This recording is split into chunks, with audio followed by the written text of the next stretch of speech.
안녕하세요. 대방고시학원 생물 박노광입니다. 이번엔 2020년도 4월 25일 시행 경기 의료직 문제 해설을 할 텐데, 작년보다 이번에 올해 나왔던 것이 작년보다는 좀 쉽게, 대체로 쉽게 출제했다는 생각이에요. 그리고 어떤 한 단어에 편중하지 않고 거의 모든 단원에서 출제가 됐다고 볼 수 있죠. 출제 빈도를 보면 분자와 세포, 유전학, 동물의 구조학 기능, 여기가 가장 많이 나오는 단원인데, 항상 내에서 이 세 단원이 가장 많이 나오는 단원이라고 했어요. 그래서 거의 대부분 이 세 단원에서 출제되면서 여태까지 경기가 여기에서 출제 안 된 경우도 있고 생태학에서 출제 안 된 경우도 있고, 그래서 이런 게 영문제인 경우가 계속 자주 있었어요. 2017년도 이후로는 거의 2018년도, 2019년도에는 거의 여기 이 중에서 하나는 빠졌었거든요.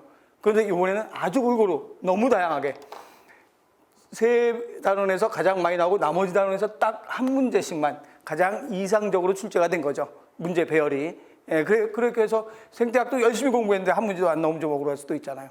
그래서 아주 평이하게 골고루 출제됐다. 그래서 출제 분포는 아주 이상적이다라고 얘기할 수 있죠.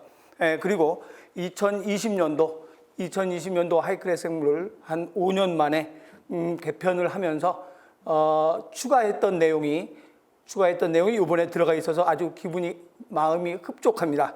예를 들어서 제거 부가 효소 있죠. 제거 부가 효소 리아제.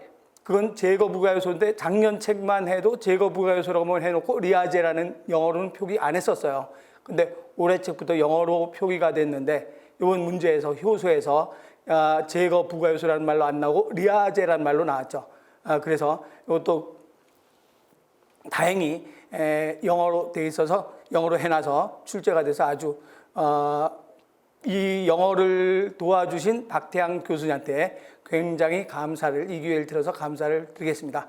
우리 박태양 교수가 이제 앞으로 저랑 수업을 같이 할 교수님인데, 태양의 생물 이야기 카페를 들어가서 태양 카페에 들어가서 질문이나 여러 가지 득템을 할 수가 있어요.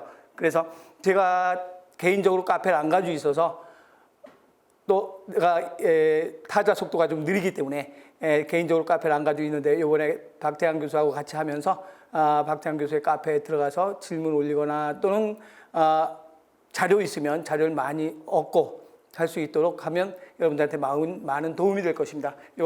적어놨다가 카페 가입하셔서 많은 도움을 얻으시면 돼요. 그리고 또 하나, 2020년도 교재에 추가로 또 여러 가지가 굉장히 많이 추가됐어요. 페이지 수도 엄청나게 많이, 페이지 수가 자체가 늘어난 게 아니라 책이 큰 책으로 되면서 면적이 넓어지면서 굉장히 많은 내용이 추가됐는데, 예를 들어서 프라이온에 의한 질환, 여기서 작년까지만 해도 스크래피, 광우병, 또 크레이치발트, 야구병, 요 정도까지만 집어넣는데, 2020년도 교재에 4번 쿠루병 하나 집어넣는데 마침 또 경기에서 쿠루병이라는 문제로 출제가 됐죠. 그래서 이 하이클래스 생물에서 하나도 이번에 놓친 게 한 문제도 없어요. 한 내용, 단어 하나까지도 하이클래스 생물 안에서 전부 다 들어가 있지, 거기서 놓친 내용이 하나도 없어요. 그래서 올해 대방고시학원 수험생들은 작년과 마찬가지로 경기 의료기술직에서 합격자 수가 굉장히 많을 것으로 예상이 되고 있습니다. 그런데 그렇다고 매년 이렇게 쉽게 나오는 건 아니고, 가끔씩 어렵게 출제되는 어려운 문제가 한두 문제, 이런 것도 출제가 되고 하기 때문에 이번 같은 기준으로만 공부하지 말고 모의고사 문제 같은 난이도 깊은 문제, 그런 것도 혹시 한 문제, 두 문제 출제됐을 때 남들은 틀렸는데 내가 맞으면 합격이잖아요. 그러니까 그런 것들도 소홀히 하지 않고 공부하도록 합시다. 한번 쭉 어느 정도 나왔는지 한번 지금부터 같이 풀어보도록 합시다. 제일 먼저 1번, 단백질에 대한 설명으로 옳은 것은 어떤 것인가 그랬어요. 그럼 아미노산과 아미노산 사이의 펩타이드 결합은 탈수 축합까지는 맞죠. 근데 수소 결합이 아니라 무슨 결합인가? 공유 결합이다라고 하죠. 공유 결합, 펩타이드 결합, 공유 결합이다. 또 샤페론은 단백질 접근에 중요한 역할을 한다. 답이죠. 샤페론인 또는 샤페론 같은 말이죠. 그래서 샤페론인 또는 샤페론, 단백질 접근에 중요한 역할을 한다. 이것도 우리 배웠었던 거고. 그다음에 단백질 1차 구조는 아미노산의 곁가지는 알기인데, 알기는 관여 안 하죠. 2차 구조는 3차 구조 같은 경우는 알기가 관여하죠. 그래서 알기가 관여하는 건 1차 구조는 뭐만 관여하는가 그러면 그대로 유전자에 의한 아미노산 배열 순서가 바로 펩타이드 결합에 의한 배열 순서가 1차 구조가 된다. 그래서 틀렸고 3차 구조는 폴리펩타이드의 소단위체가 집합이 되면 3차 구조가 여러 개 집합돼서 몇 차 구조를 만드는가? 4차 구조를 만드는 거죠. 그래서 4차 구조는 폴리펩타이드의 소단위체 집합에 의해서 나타나는 전체적인 단백질 구조이다. 그래서 답은 2번 돼야 되겠죠. 단백질에 대한 설명이고 뭐 어렵지 않은 설명이죠.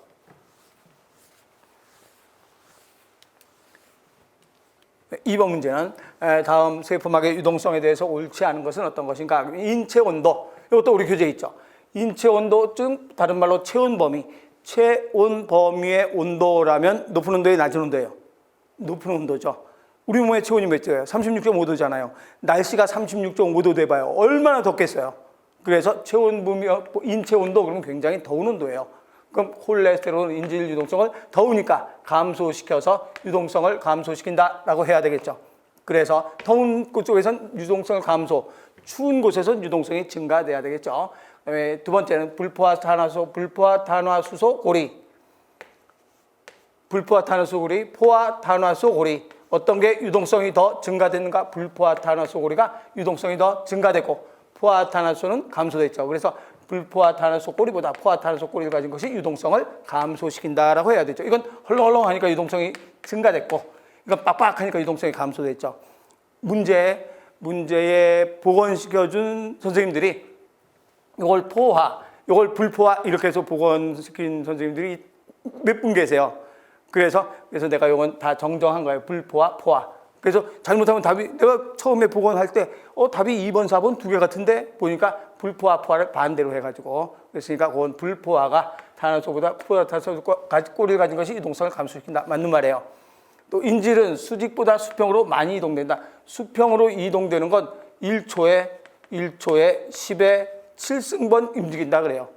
그런데 수직으로 하는 거는 뭐 한 달에 한두 번 이 정도밖에 움직이지 않는데요. 그래서 우리가 강의 시간에 설명할 때 어떻게 설명했냐면 인지질 이렇게 해서 세포막을 쭉 그려놓고 인지질 이렇게 있는데 인지질층이 있는데 여기에다가 형광 처리를 하면 순식간에 여기 있는 형광 처리들이 일로 간다 그랬어요. 계속 이동되니까. 이렇게 이동되는 게 수평 이동이죠. 이렇게 이동되는 게 수평 이동. 요거하고 요게 이동되면 수직 이동인데 수평 이동이 계속 되니까 여기다가 형광 처리하면 이게 잠시 후에는 여기까지 간다고 수업 시간에 설명을 했어요. 그래서 수직보다 수평으로 더 많이 이동된다. 맞아요. 그런데 탄화소 꼬리의 길이보다 막단백질이 더 유동성에 관여한다는 아니죠. 그래서 탄화소 꼬리의 길이가 길고 짧고 하면서 유동성이 달라지게 된다라고 하지 막단백질이 덜 영향을 미친다 해야 돼요. 그래서 2번은 답이 4번이 돼야 되겠죠. 3번 효소에 대한 내용으로 옳은 것은 어떤 것인가? 그러면 효소는 활성화질을 낮춰서 반응 속도를 빠르게 한다. 이거는 뭐 전부 다 알고 있는 사실이죠. 이번에 효소는 기질 인식 기능이 있어서 길과 선택적, 기질 특이성이 있다 이 소리죠. 또 리아제라고만 나왔죠. 이게 무슨 요소인가? 부가 제거 요소. 부가 제거 효소를 리아제라고 얘기하죠. 그럼 리아제는 가수분해 산화는 하지 않고 그냥 화학기 카복식이나 알데하이드기를 뗐다 붙였다 이런 일만 하는 게 바로 리가제. 붙이거나 제거하는 효소 맞는 말이죠. 또 효소는 유전자로 암호화되어 있으며 인위적으로 가공이 불가능하다. 이거는 우리 뭐에서 배웠냐면 나머지 이거는 뭐 어느 교재나 다 있는 거니까 내가 여기다 안 써놨어요. 근데 이 가공 불가능하다는 단원별 문제 풀이에 22쪽에 44번에 뭐라고 문제를 내가 냈냐면 효소의 성질을 바꿀 수 있는 것은 어떤 것인가 이렇게 해서 문제를 냈어요. 그래서 문제 나올 때 뭐라고 나왔냐면 효소의 기능을 바꿀 수 있는 조건, 효소의 기능을 바꿀 수 있는 조건 이렇게 해서 출제를 2020년도에 단원별 문제풀이에 출제했어요. 그래서 1번에 pH, 2번에 저온, 3번에 고온, 4번에 없다. 이렇게 해서 출제를 했어요. 그러면 여기서 효소의 기능을 바꿀 수 있는 조건 없어요. 그러면 효소의 기능을 바꿀 수 있는 조건 이거 말고 그럼 어떤 조건에서 기능을 바꾼가? 바꿀 수 없어요. 가공 불가능해요. 이것도 Q&A 질문이 많이 들어오는데 효소의 기능을 바꿀 수 없어. 예를 들면 아밀레이즈는 녹말을 엿당 만드는 효소잖아요. 근데 녹말로 엿당을 만드는 효소인 아밀레이즈 기능을 바꿔서 뭐 단백질 분해하게 기능 만들 수 있어요? 없죠. 그래서 효소의 기능을 바꿀 수 있는 없어요. 유전적으로 암호화되어 있기 때문에 인위적으로 가공은 불가능하다. 맞는 말이에요. 그래서 여기서 우리가 문제 풀이하면서 설명을 했던 거예요. 그래서 전부 다 맞는 말이 되죠. 4번이 돼야 되겠죠? 그다음에 크랩스웨로에서 크랩스웨로에서 생성돼서 에너지를 생성하는 데 쓰이는 것은 어떤 것인가 그랬죠? 그럼 크랩스웨로에서 생성돼서 에너지를 생성하는 데 쓰이는 것, 즉 ATP를 생성하는 데 쓰이는 것은 어떤 것인가? 그럼 당연히 이건 아주 쉬운 문제죠. NADH 얼마의 ATP를 맞는가? 2.5 ATP. 우리가 이제 개정되기 전에는 3 ATP인데 계속 개정된 걸로 우리가 기억을 해놓는 게 좋아요. FADH2는 1.5 ATP. 그래서 ATP를 만드는 데 쓰이는 것은 어떤 것인가? 그러면 네, 3번 NADH나 FADH2가 돼야 된다가 되죠. 5번에 세포호흡과 발효에 대한 설명으로 옳은 것은 어떤 것인가 그랬어요. 세포호흡은 산화적 인산화로만 에너지를 생성한다. 해당 과정과 TC회로는 산화적 인산화가 아니라 기질 수준 인산화로 해당해서 TC에서 ATP가 생성되니까 산화적 인산화로만 하면 안 되죠. 젖산 발효의 최종 전자 수용체는 필요부산이다. 맞는 말이죠. 우리가 젖산 발효 여기다 구태여 설명은 안 해도 되겠지만 그러니까 두 분자의 피루부산으로 되면서 이 ATP가 생성이 되고 또 이 NADH 플러스 H로 되고 이 피루부산이 젖산으로 다시 되면서 H6O3로 되면서 수소를 받아서 이건 수소 8개인데 여기는 수소가 12개니까 수소 받아야 되죠. 4개 받아야 되지. 또 전자를 받아야 되죠. 그럼 전자의 최종 전자 수용체는 누가 최종 전자 수용체가 피루부산이다. 이것도 수업 시간에 누누이 설명했던 것. 그래서 2번이 맞는 말이 되죠. 그래서 2번이고 또 발효가 세포보다 많은 에너지를 생성한다. 발효는 몇 ATP를 생성하는가? 알코올 발효, 젖산 발효 해당 과정 거치기 때문에 2 ATP. 세포호흡은 32 ATP. 1.5, 2.5로 계산해서 3, 2로 계산하면 얼마가 되는가? 38 ATP인데 1.5, 2.5로 계산해서 32 ATP. 네, 발효는 원핵세포에서만 일어난다. 알코올 발효 그러면 어디에서도 일어날 수 있는가? 그러면 알코올 발효는 효모는 곰팡이, 진핵세포죠. 젖산 발효, 젖산균 하면 원핵세포지만 그래서 원핵세포나 진핵세포에서 일어난다라고 해야 되죠. 그래서 맞는 건 2번 돼야 되겠죠. 이것도 유전 문제인데 아주 쉬운 문제. 우리가 항상 내가 유전 문제에 혹시나 해서 가계도를 문제가 나올까봐 가계도 문제 자주 다뤘는데 경기에서 한 2년 전인가에서는 가계도를 3세대를 가계도를 문제가 출제한 적도 있어요. 그런데 이 문제는 아주 쉬웠던 문제죠. 생명인 남자와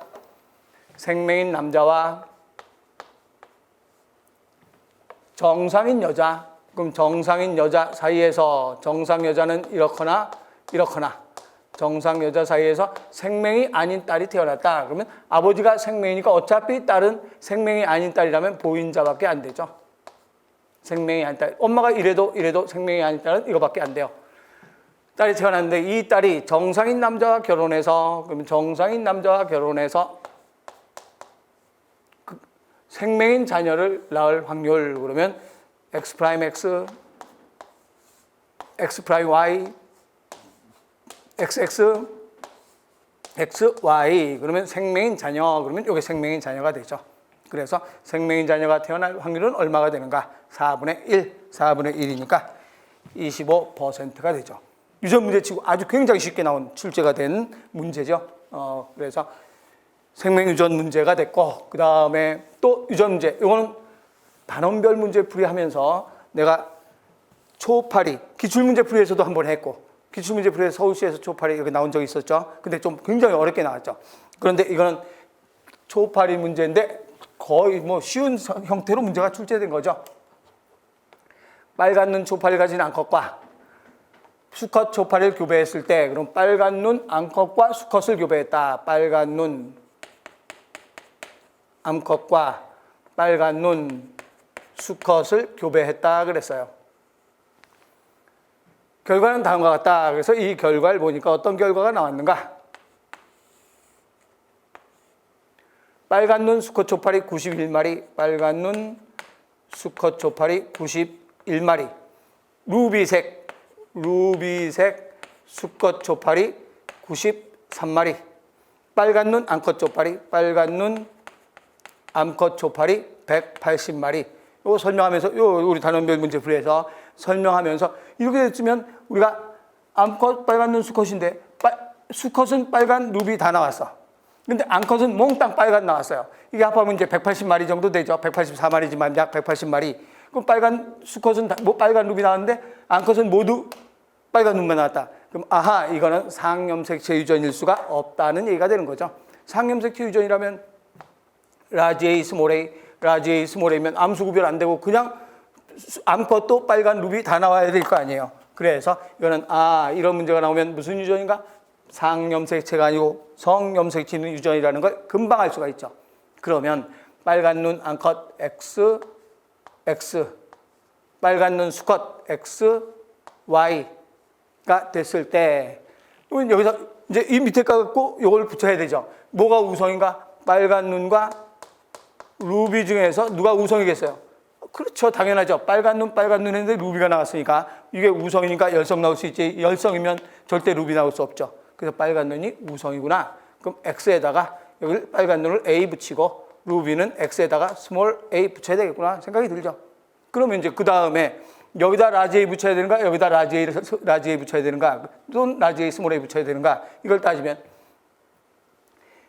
둘 다 빨간 눈이니까 어차피 수컷은 빨간 눈이에요. 빨간 눈이 우성이니까 라지 A밖에 될 수가 없어요. 그럼 암컷은 어떻게 되는가? 라지 A건 라지 A 스몰 A가 돼야 되죠. 근데 만약에 라지 A라면 몽땅 빨간 눈 나와야 되지. 그래서 라지 A 스몰 A가 돼야 되죠. 이거 초파리 문제 치고 쉬운 문제예요.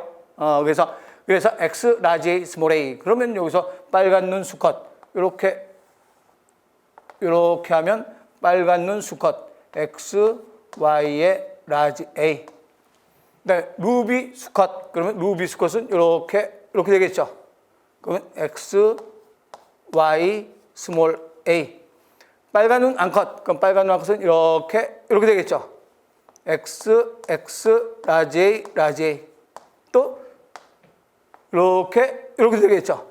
그러면 X, 라지 A, 스몰 A가 되죠. 그래서 요거는 다시 보면 이렇게 하면 요거 이렇게 하면 요거 이렇게 하면 요거 이렇게 하면 요게 되겠죠. 딱 맞잖아요. 그러면 여기서 요거는 빨간 눈 수컷, 이건 루비 수컷, 요거는 빨간 눈, 암컷은 모두 빨간 눈이 되죠. 빨간 눈 되겠죠? 예, 그래서 루비색 눈을 가진, 그러면 루비색을 가진 눈을 가진 것, 그러면 우선 성염색체 루비가 스몰 A, 성염색체의 스몰 A, 그럼 성염색체 열성 유전이다가 되죠. 그래서 정답은 3번이 돼야 되겠죠.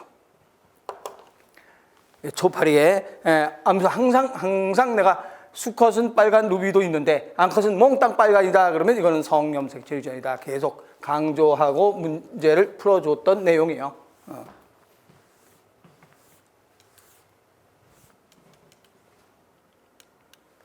8번 사람의 배우자 형성 시 한 쌍의 자매 염색 분체에서 비분리가 일어났다라고 했어요. 그러면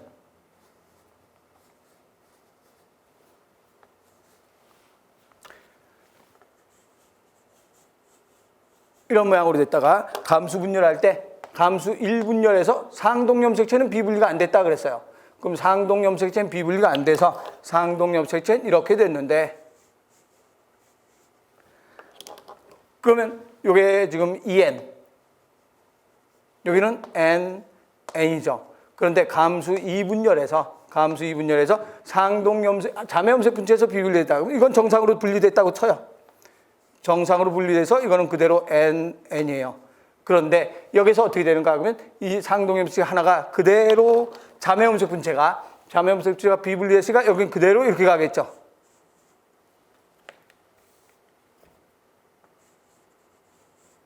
분리되지 않고 그대로 이렇게 끌려간 거죠.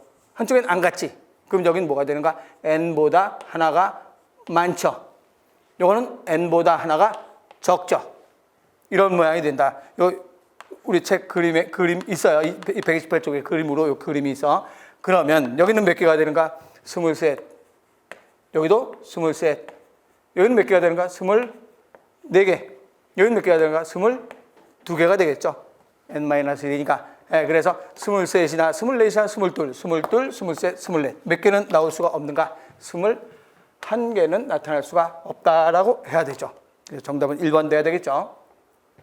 또 뭐 어려운 거 아니죠. 비분리 문제 치고는 쉽게 나왔던 문제. 네, 9번에 돌연변이에 대한 설명으로 옳지 않은 것은 어떤 것인가 그랬어요. 그럼 돌연변이에 대한 설명으로 잘못된 설명.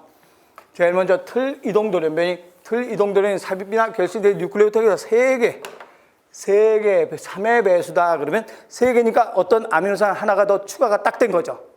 그래서 아미노산 하나가 추가됐지 전체 틀을 바꾸는 건 아니죠. 그래서 예를 들어 뭐 구아닌, 아데인, 사이토신 하고 하나가 여기에 티민, 아데인, 구아닌, 뭐 사이토신 이런 모양으로 됐을 때 여기에 틀 이동골이 하나가 빠졌다고 치면 원래 이렇게 돼야 되는데 하나가 빠지면 여기서부터 몽땅 다 잘못되게 되죠.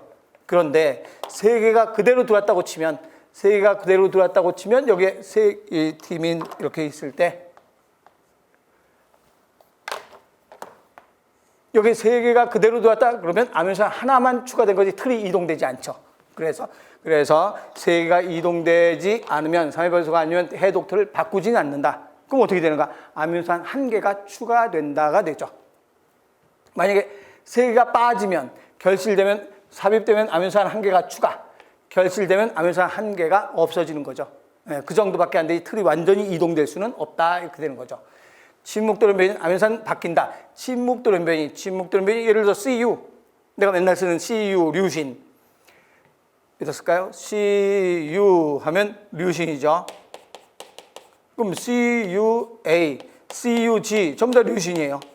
근데 A가 G로 바뀌었어. A가 G로 바뀌었어. 그러면 아미노산이 바뀌지 않는다. 아미노산은 바뀌지 않고 단백질도 바뀌지 않는다. 그래서 아미노산도 바뀌지 않고 단백질도 바뀌지 않는다라고 해야 되기 때문에 2번이 잘못됐죠. 과호돌연변이 코오돈이 정상적인 폴리펩티드와 다른 아미노산을 지정한다. 이거는 정상적인 폴리펩티드와 다른 아미노산 미센스 돌연변이. 이건 알고 있죠. 그 다음에 헌팅턴 무도병원, 헌팅턴 유전자가 반복되어 나타나는 GAG, 글루타민 반복 서열이 엄청나게 많이 증가가 된대요. 그럼 글루타민 반복 서열이 엄청나게 많이 증가돼서 그 단백질이 쭉 만들어진 끝에가 일부가 잘려요. 일부가 잘려서 뭉쳐서 단백질이 비정상적으로 응집이 일어나는 게 바로 헌팅턴 무도병이다. 이렇게 얘기하는데, 이걸 뭐 GAG 이건 모르더라도 GAG까지 어떻게 우리가 다 외우겠어요? GAG는 모르더라도 확실하게 잘못된 거 한 문제 있잖아요. 그래서 여기서 돌연변이에 대한 설명으로 잘못된 것은 어떤 것인가? 2번 내야 되겠죠? 원핵생물과 진핵생물의 공통점에 대한 설명으로 옳은 것은 어떤 것인가? 그랬어요. 그러면 여기서 DNA가 정교하게 꼬이고 응축된다. 그러면 DNA가 꼬이고 응축된다. 그러면 DNA가 응축되는 건 무슨 화 돼야 되는가? 아세틸화가 돼야 되는데 응축되려면 히스톤 단백질이 응축되는 거예요. 그런데 원핵세포는 히스톤 단백질이 없다. 원핵생물의 세균이죠. 세균 같은 경우는 히스톤 단백질이 없으니까 응축되지 않는다가 되죠. 두 번째, DNA에 결합하는 억제자, 사일런서에 결합하는 게 있죠. 진핵생물 같으면 억제자, 사일런서에 결합하는 결합하는 것. 또 활성자, 인핸서에 결합하는 단백질. 단백질이 조절되겠죠. 사일런서에 결합해서 억제하거나 인핸서에 결합해서 촉진하거나 사일런서, 인핸서. 그런데 원핵생물 같으면 억제자는 억제 물질, 억제자는 억제 단백질이죠. 그래서 억제자는 억제 단백질. 단백질이 결합하는 경우가 있고, 그 다음에 활성자는 뭐가 있는가? 그렇죠. CAP죠. CAP. 대사촉진 단백질. CAP. 누구에 의해서 활성화가 되는가? CAMP에 의해서 활성화가 되는 단백질. 그래서 CAMP에 의해서 결합해서 활성화되는 단백질. 그래서 CRP라고도 하죠. 그래서 이거는 무슨 자가 되는가? 활성자가 되는 거죠. 그래서 얘가 붙으면 단백질, 오페론이 작동을 하고, 얘가 붙지 않으면 젖당과 포도당이 같이 있으면 젖당분해소를 만들지 않는다 그랬잖아요. 왜냐면 젖당과 포도당이 같이 있으면 얘가 안 만들어지니까.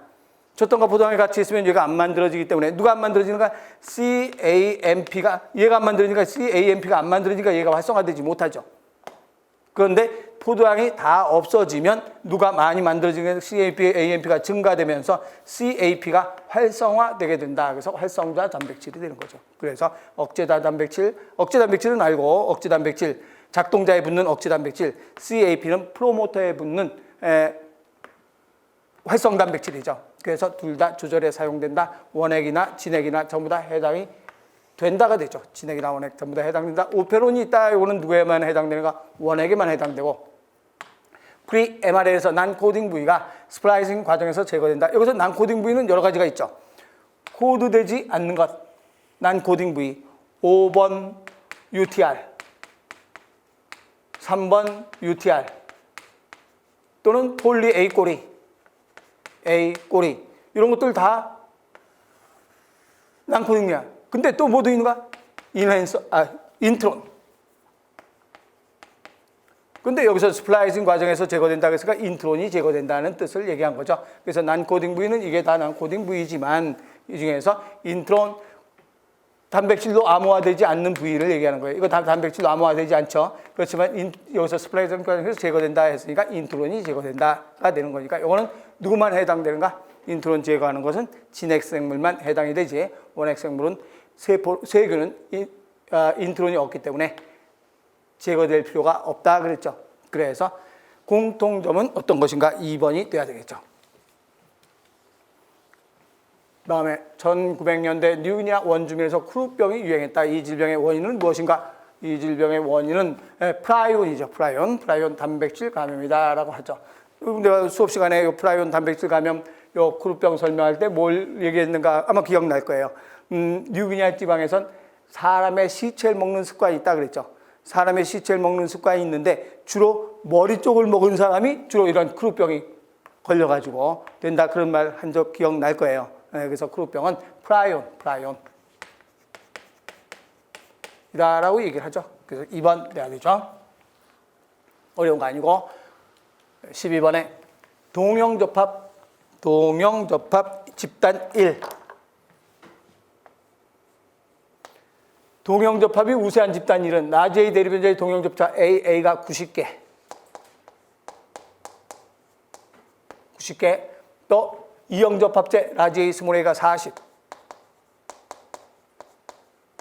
또 스몰 A 대리변자 스몰 A가 70이다라고 했어요. 그리고 집단 2는 집단 이형접합이 우세한 집단 2는 라지 A 대리변자가 45, 이형접합자 라지 A 스몰 A가 130.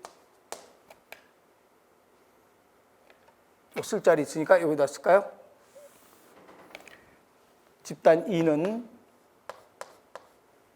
라지 A가 45, 라지 A 스몰 A가 130, 스몰 A가 25.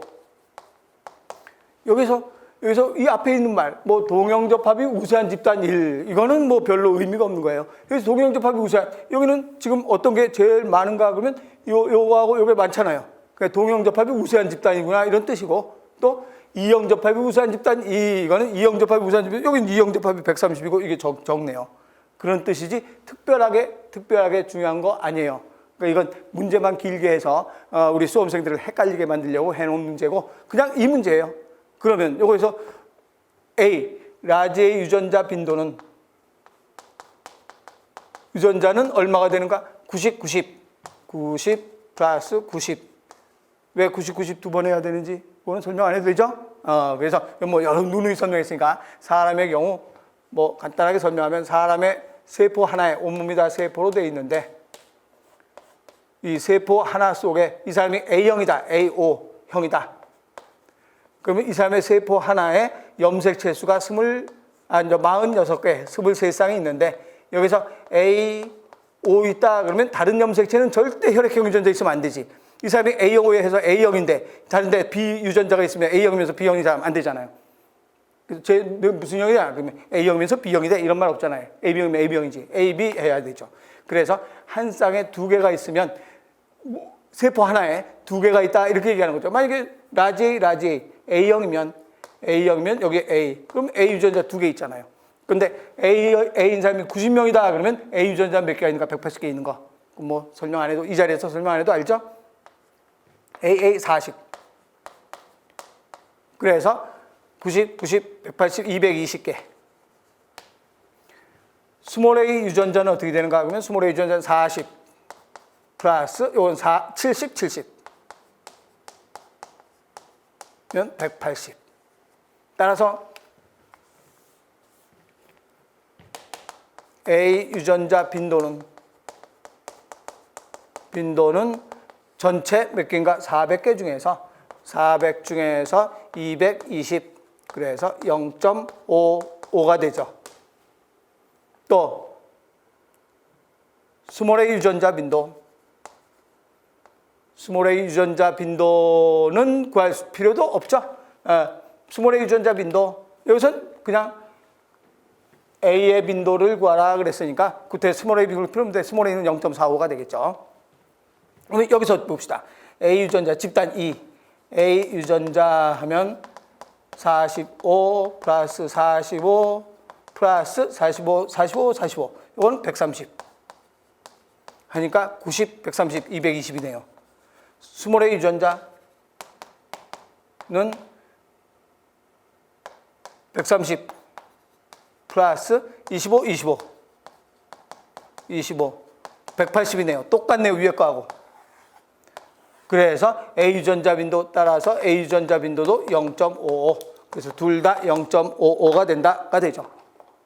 어려운 거 아니죠? 그래서 0.55. 3번 돼야 되겠죠. 네, 그래서 이건 집단 유전. 경기에서 집단 유전 아주 좋아하죠. 그래서 집단 유전은 경기에서 거의 한 해 안 나오면 그 다음에 또 나오고 어떤 때 연속으로 나올 때가 있고 그래요. 그래서 집단 유전 계산하는 방법 알아두고 또 우리 교재에서 문제에 그대로 기본서 문제에 그대로 있는 문제예요. 네, 다음에서 원구가 항문으로 되는 동물로 옳게 짝지어진 것. 그러면 원구가 항문으로 되는 동물 그러면 무슨 동물인가? 후구동물 하면 뭐가 되는가? 극피 척삭동물. 그러면 여기 성게는 극피, 멍게는 척삭동물. 그래서 뭐 극피도 미삭동물이죠. 그래서 극피 척삭동물이니까 답은 몇 번 돼야 되는가? 2번 돼야 되죠. 이건 장수풍뎅이는 곤충의 절지동물. 이건 극피동물. 이건 되죠. 또 개구리 척추동물 양서류. 그런데 지렁이 안 되죠. 또 진해 절지동물 안 되죠. 원숭이는 척추동물 되죠. 그래서 둘 다 후구동물, 극피 척삭동물인 건 2번밖에 없죠. 어렵지 않은 문제고. 면역에 대한 설명으로 옳은 내용을 있는 대로 보는 것은 어떤 것인가 그랬어요. 그럼 면역에 대한 설명으로 옳은 내용. 후천적 면역은 면역이 치고는 쉬운 문제예요. 후천적 면역은 특이적으로 작용하고 하고서 비특이적으로는 작용하지 않는다 해야 되죠. 틀렸고. 그러니까 항체에는 에피톱 항원이 인식하는 항원이 있으면 항원이 인식하는 부위 여기 에피톱이라고 하죠. 에피톱. 그래서 이 에피톱에 이런 항체가 생긴다. 그럼 이 항원 항체 반응이 일한다. 이 에피톱에 이런 항체가 생긴다. 항원 항체 반응. 그래서 항원 결정기 에피톱을 인식한다. 맞는 말이죠. 또 T세포는 선천적이 아니라 후천적 면역이라고 해야 되죠. 또 감염된 항원이 같은 감염에 감염됐을 때 항원 A 항원이 들어왔을 때 항체 생성량이 잠복기를 거쳐서 만들어졌다가 다시 없어졌어. 근데 또다시 A 항원이 침입했다 그러면 그 다음에 굉장히 많이 만들어진다라고 했죠. 뭐 어려운 거 아니고. 그다음 비림프가 관여하는 체액성 면역은 당연히 후천적 면역이다. 미음 맞죠? 그래서 니은, 리을, 미음번 해야 되죠. 3번이 되네요. 그 다음엔 10월은 다른 것과 같이 평소에 심장박동과 칼슘 해제, 채널 저해제, 칼슘 채널 저해제를 처리한 후 심장박동이다라고 했어요. 그럼 여기서 구분, 요 표를 보면 정상인 건 60ml, 실제는 70인데 요 70 나온 그림이 잘 찾을 수가 없어서 그냥 내가 이렇게 해놓은 거예요. 그래서 70이라고 내도 되고 60이라고 내도 상관없으니까 우리 문제는 기출문제, 그러니까 경기도 문제에서는 아마 70이라고 나온 것 같아요. 그래서 휴지전이, 정상일 때는 휴지전이 60이다. 60ml. 또 칼륨 채널 저해제 해도 60, 칼슘 저해제도 60. 전부 다 무슨 전이로 있는가? 휴지전이로 있다 이 소리죠. 휴지전이로 되어 있었는데 정상인 건 활동전이가, 활동전이는 전이 차가 활동전이죠. 활동전이 90. 그래서 활동전이가 90. 근데 칼륨 저해제를 처리했어요. 그럼 칼륨 저해제를 처리하면 어디가 저해되는가? 여기서 저해되는 거죠. 칼륨 채널 저해. 그러니까 탈분극은 일어났지만 재분극이 안 일어나죠. 그래서 탈분극은 일어났어요. 근데 재분극이 일어나지 않죠. 그런데 왜 이런 상태가 됐는가 하면 정상에서 심장 수축 지속기는 여기 갔다가 이제 갔다는 소리죠. 이렇게 심장에 수축을 했다는 소리인데 칼륨 저해제를 했더니 심장 수축이 250이다 그러면 여기로 끝났다 이 소리죠. 가지 못했지. 짧은 시간 내에 250mS 시간이 250mS 초, 밀리초, 250mS/초에서만 심수축이 딱 됐는데 정상일 때는 300mS/초까지 심수축이 일어났다는 소리는 재분까지 다 일어났다는 얘기가 되는 거죠. 250mS/초, 300mS/초 재분까지 일어났다. 그런데 칼슘 채널 저해제, 여기서 칼슘 채널이 왜 나오는가? 우리 교재에 어디 있는가? 그러면 256쪽 날개에 있죠. 날개에 뭐라고 되어 있는가? 심장박동은 다른 건 다 요거 무슨 통로가 열리면서 탈북이 돼요. 나트륨 통로가 열리면서 탈북이 되지. 근데 심장만은 나트륨 통로가 열리면서 탈북되는 게 아니라 칼슘 통로가 열리면서 탈북이 일어나죠. 심장만. 그래서 칼슘 채널 저해제를 하면 휴지전에는 있지만 탈북이 일어나지 않는다가 되는 거죠.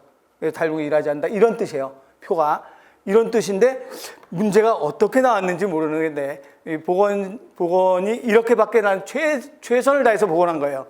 근데 실제로 내가 복원하면서도 이상하다. 이 위에 게 없어도 이 말은 되거든요.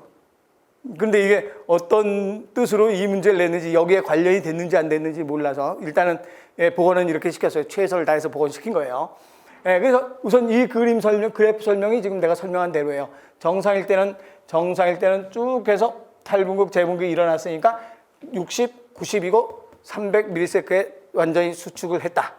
근데 칼륨 저해제 일어났더니 여기서 저해되니까 탈분만 일어났다. 그러니까 활동저지까지 생겼죠. 그런데 수축지속기가 재분기 아니라서니까 더 짧다. 근데 칼슘 저해제가 되면 휴지전이에서 활동전이가 일어나지 않는다. 그래서 아무것도 일어나지 않는다는 뜻인데 요 밑에는 노르에피네프린을 처리했을 때 활동전이의 변화를 옳게 설명한 것 그래서요. 그럼 노르에피네프린 처리했을 때 활동전이의 변화를 옳게 설명한 것 그러면 당연히 여기가 마이너스 90, 마이너스 70, 또 여기가 플러스 30이다. 그러면 자극을 주면 약한 자극을 줄 때는 이렇게 해서 활동전이가 이런 모양으로 일어나죠.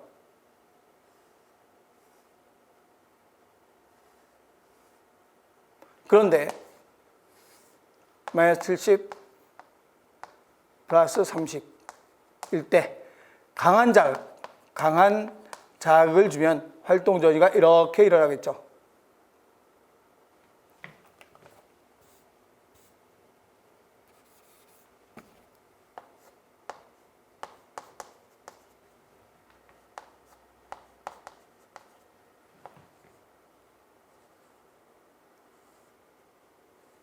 이런 모양 활동전이가 일어나겠죠. 그래서 약한 자극이나 강한 자극이나 활동전이의 크기는 변함이 없다. 활동전이의 크기는 변함이 없지만 활동전의 빈도수가 많아진다. 이것도 우리 누누이 설명했고 이런 그림까지 있죠. 그래서 우리 이 페이지 체크포인트에 그림까지 있잖아요. 그러면 활동전의 폭이 증가한다. 활동전의 폭이 증가한다. 그래서 이 폭을 얘기하는 거예요. 이 폭이 증가한다. 그거는 시간이기 때문에 활동전의 폭이 증가한다와는 관계가 없어요. 같은 심장이면 똑같아요. 폭은. 그래서 폭이 증가한다는 소리는 이런 뜻이에요. 이렇게 해서 활동전의 폭이 이렇게 증가한다는 뜻이죠.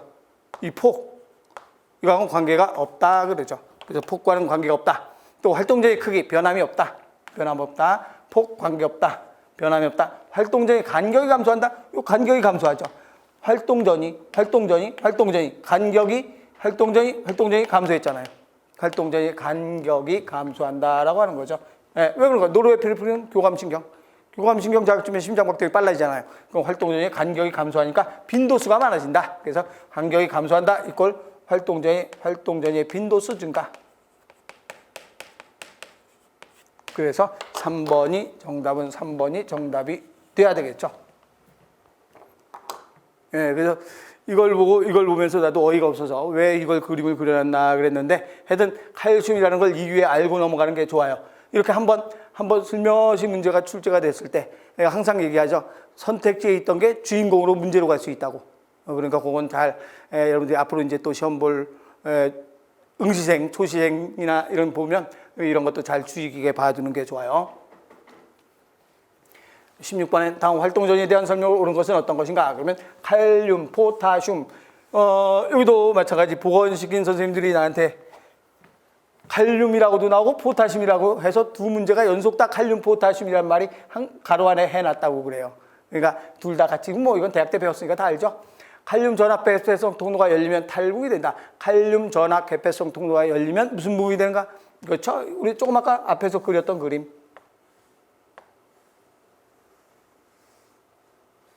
여기 휴지전이, 여긴 탈분극, 분극이고, 여긴 재분극. 뭐 이때는 나트륨 통로가 열리는 거고, 이건 칼륨 통로가 열리죠. 그럼 칼륨 통로가 열리면 탈분극이 아니라 재분극 된다라고 해야 되죠. 재분극. 바로 1번이 틀렸죠. 나트륨 통로가 닫히면 활동적인 탈분극이 일어나지 않는다. 나트륨 통로가 닫히면 탈분극이 안 일어나겠죠. 나트륨 통로가 열려야 탈분극이 일어나지 닫히면 탈분극이 일어나지 않는다.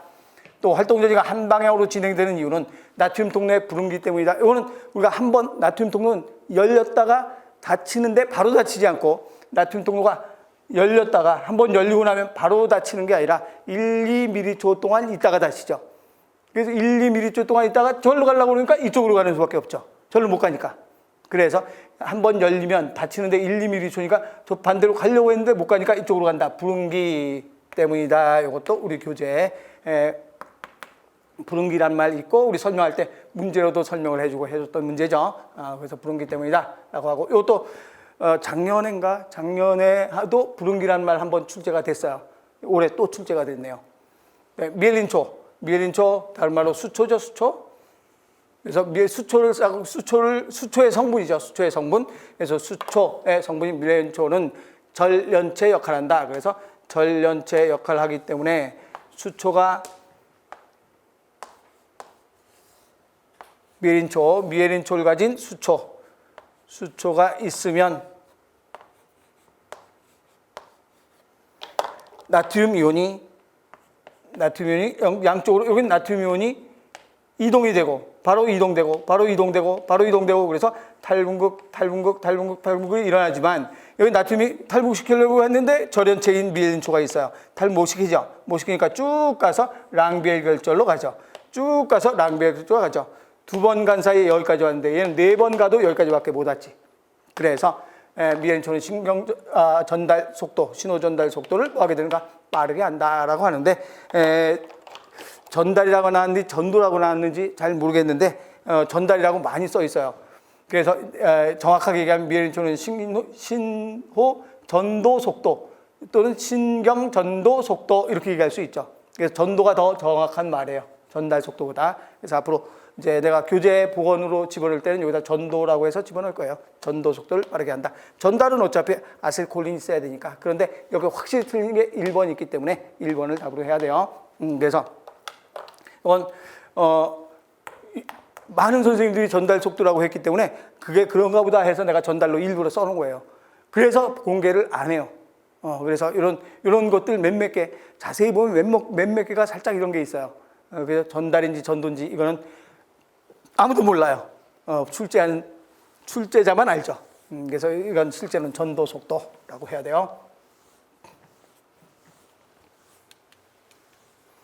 양성 피드백 기작에서 조절된 작용을 있는 대로 고른 것은 어떤 것인가 그랬어요. 옥시토신 양성, 옥시토신과 프롤락틴 양성 피드백이죠. 칼시토닌에 의한 칼슘의 감소, 이거는 양성 아니고 칼슘이 예를 들어 감소됐다 그러면 칼시토닌이 안 나오겠죠. 또 인슐린에 의해서 혈당량 감소됐다 그러면 인슐린 분비가 감소되겠죠. 그래서 이건 양성이 될 수가 없죠. 인슐린에 의해서 혈당량 감소됐는데 인슐린이 계속 다량으로 나오면 양성이죠. 칼슘이 감소됐는데 계속 칼시토닌이 나오면 양성이죠. 그런데 이건 양성이라고 할 수가 없다. 음성이면 음성이죠. 그러니까 칼시토닌에서 칼슘이 감소돼서 그래서 칼시토닌이 감소된다. 그러니까 음성이라고 하지 양성이라고 할 수 없다. 그렇지만 에틸렌에 의한 과일의 성숙, 에틸렌 기체 상태로 있다 그랬어요. 그럼 에틸렌에 의해서 예를 들어서 익은 과일과 덜 익은 사과를 두 개 놓으면 이게 사과 익어지죠. 여기에서 기체 상태가 나가기 때문에 이게 익어요. 그럼 익은 사과가 되는데 익게 되면 여기서 더 많은 양이 나와요. 그래서 더 성숙되게 만들어요. 그래서 에틸렌이 나와서 성숙이 되면 성숙된 것에서 더 많은 에틸렌이 분비되면 더 또 성숙되게 만들어준다. 그래서 에틸렌에 의한 과일의 성숙은 성숙됐다 그래서 에틸렌이 안 나오는 게 아니라 성숙됐다 그래도 에틸렌이 계속 많은 양이 분비가 된다. 그래서 이것도 양성 피드백이라고 얘기한다. 그래서 양성 피드백은 기억과 리얼번 3번 돼야 되겠죠. 이건 아닌 거 분명히 알잖아요. 그래서 3번 에틸렌에 의한 과일의 성숙이다 라고 얘기하고, 네, 무성생식에 비해서 유성생식의 장점. 유성생식 암수의 배우자가 수정을 해서 번식하는 것, 암수의 또는 접합해서 번식하는 것, 유성생식이죠. 그럼 배우자의 접합이나 수정에 의해서 번식하니까 유전적으로 다양한 자손이 생긴다 그러죠. 왜 그런가 하면 정자와 난자가 무작위로 수정을 하기 때문에 다양한 자손이 생겨날 수 있다. 1번이 장점이 되죠. 돌연변이 발생 확률은 정감수 분열할 때 더 발생이 잘 돼요? 체세부 분열이 발생이 잘 돼요?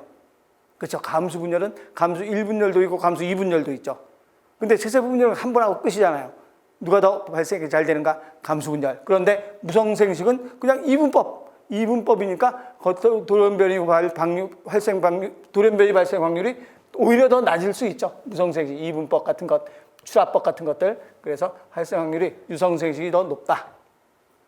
그게 다양한 자손이나 마찬가지예요.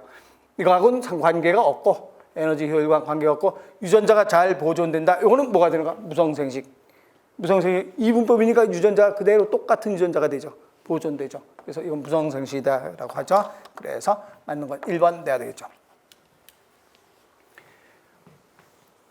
그다음에 다음 조건 중에서 단일 식물이 개화하지 않는 경우 그랬어요. 이것도 문제가 다른 단서가 있나 봤는데 아주 굉장히 많은 선생님들이 나한테 이거 복원이 왔는데 전부 다 이거밖에 없어요.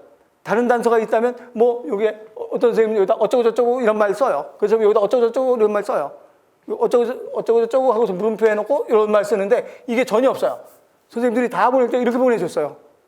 근데 이거는 거의 내가 보기엔 말도 안 된다고 생각을 해요. 왜 그런가? 암주기 중에서 적색광, 예를 들면 1번 같은 경우는 이게 한계암기라고 해요. 한계암기. 단일 식물이라면 낮이 짧아야 꽃이 피는 식물. 그럼 밤이 어때야 되는가? 길어야 되죠. 그래서 밤이 길어야 꽃이 피는 식물, 장애화 식물이에요.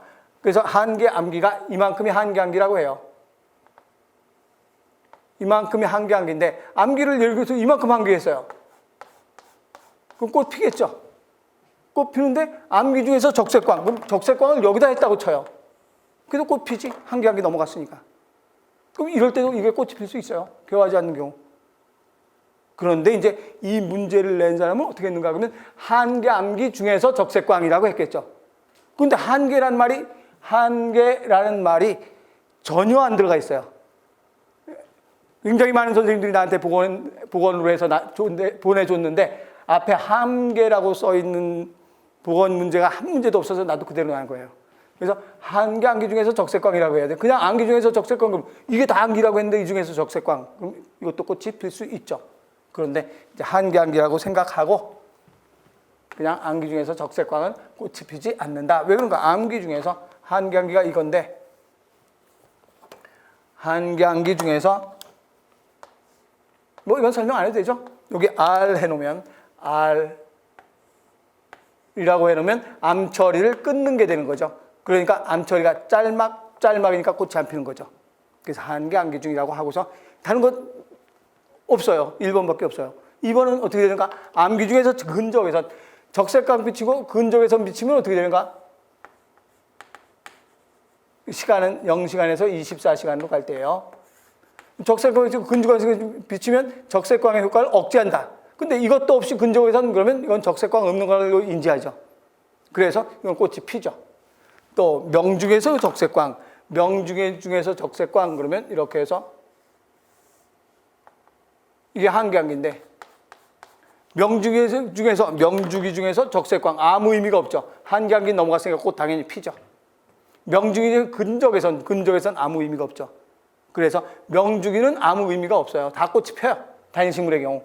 밤이 길어야 꽃이 피는 식물이기 때문에 그래서 명주기 중이나 이런 데는 다 꽃이 핀다. 이것만 꽃이 피지 않는다라고 하는데 이게 반드시 무슨 주기라고 하는가? 한계 암주기 중에서 적색광이 있어야 문제가 깔끔하겠죠. 그래서 여기서는 답은 우선 1번이 돼야 되죠.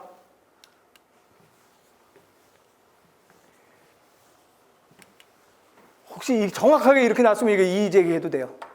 그런데 여기 한계라고 나왔으면 안 되지만 20번엔 지의류의 자남균류와 남조류의 상호작용 지의류는 균류와 조류의 무슨 체이다라고 했어요. 공생관계이다라고 했죠. 그래서 지는 공생관계. 그래서 남조류 옳은 것은 어떤 것인가? 공생이 2번이 답이 돼야 되죠. 네. 이렇게 해서 이제 우리가 20문제를 해봤더니 여러분들이 본 결과 어때요? 전부 다 배운 걸로 나왔죠? 100점 맞아야 되죠. 그래서 이번엔 100점 반드시 맞아야 돼요. 그래서 우리 대방고시학원 학생들은 아마 수험생들은 다 100점 맞았을 거로 생각을 하고 문제 풀이를 여기서 마치도록 하겠습니다. 수고했습니다.